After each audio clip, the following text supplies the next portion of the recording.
Bagaimana jika 500 tahun lalu, ada seorang pria yang sudah menggambar helikopter, robot, tank perang, dan mesin terbang? Lebih aneh lagi, dia juga melukis lukisan paling terkenal di dunia. Namanya adalah Leonardo da Vinci. Seorang jenius yang mungkin hidup ratusan tahun terlalu cepat. Tahun 1452, di desa kecil bernama Vinci, lahir seorang anak yang kelak mengubah sejarah. Ia bukan bangsawan, bukan pula anak sah. Namun sejak kecil, Leonardo memiliki sesuatu yang tidak dimiliki orang lain. Rasa penasaran yang tidak pernah berhenti. Leonardo kecil lebih sering berada di luar rumah. Ia mengamati burung terbang, air sungai yang mengalir, bentuk awan, dan struktur daun.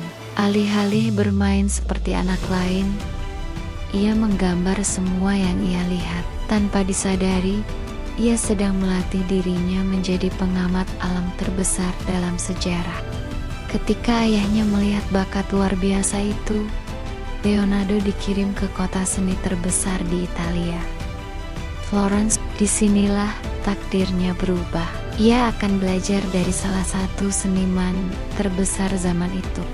Leonardo menjadi murid di bengkel milik seniman terkenal, Andrea del Verrocchio. Di bengkel ini, ia belajar melukis, memahat, membuat mesin, bahkan anatomi manusia. Namun satu hal jelas terlihat, Leonardo belajar terlalu cepat. Suatu hari, Leonardo membantu gurunya melukis sebuah karya religius. Ia melukis satu malaikat kecil, namun malaikat itu terlihat terlalu sempurna. Legenda mengatakan, setelah melihatnya, Verrocchio menyadari sesuatu yang mengejutkan. Muridnya telah melampauinya. Leonardo tidak hanya melukis, ia menulis ribuan ide dalam buku catatannya. Ide-ide yang terasa seperti datang dari masa depan. Leonardo terobsesi pada satu hal. Manusia harus bisa terbang. Ia mempelajari sayap burung selama bertahun-tahun. Dari situlah lahir desain mesin terbang pertama dalam sejarah. Tidak hanya mesin terbang, Leonardo juga merancang kendaraan perang berbentuk tang lapis baja. Desainnya memiliki roda, meriam di segala arah, dan pelindung baja. Bahkan lebih gila lagi, Leonardo merancang robot mekanik, sebuah satria besi yang bisa bergerak dengan sistem kabel dan roda gigi. Namun dari semua karyanya, satu lukisan menjadi legenda dunia. Mona Lisa membuat manusia penasaran selama berabad-abad. Orang bertanya selama 500 tahun, mengapa senyum itu terasa hidup? Rahasia Leonardo adalah teknik sfumato, bayangan lembut tanpa garis keras.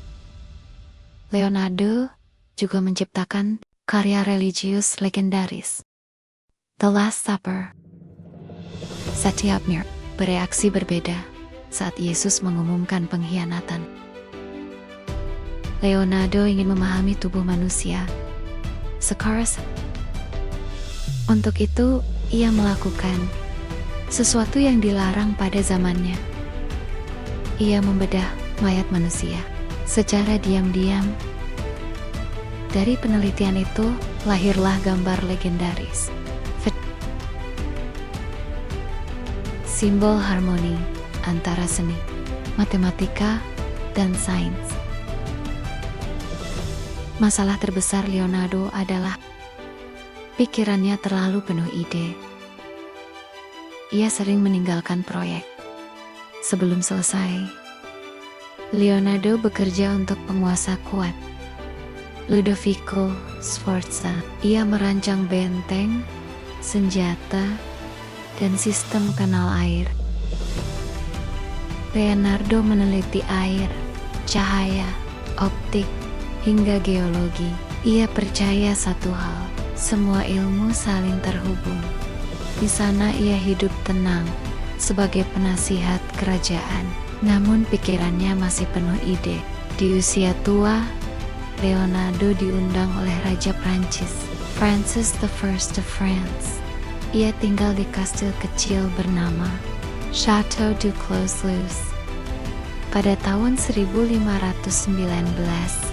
Leonardo meninggal dunia, namun warisannya baru saja dimulai.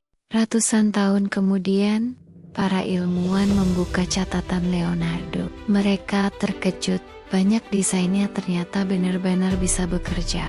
Hari ini, dunia mengingat satu nama, Leonardo da Vinci, seorang pelukis, ilmuwan, insinyur, penemu, dan mungkin manusia paling jenius dalam sejarah. Ia membuktikan satu hal, rasa ingin tahu bisa mengubah dunia.